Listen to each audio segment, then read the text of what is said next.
Sul. Entenderam a ideia da coisa, né? É um assalto bem tático, é uma coisa bem rápida. Chegar no trotezinho ali, o cara te sair o mais rápido possível lá de dentro. Mas só comece a disparar quando eu der o comando. Beleza? Situação real, você já estaria disparando.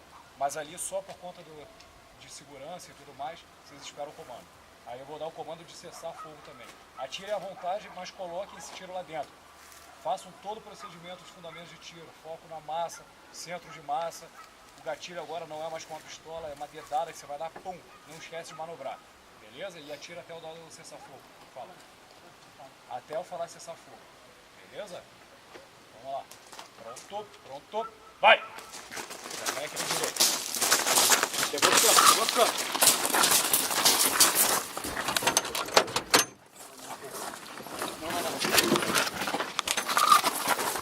Contato!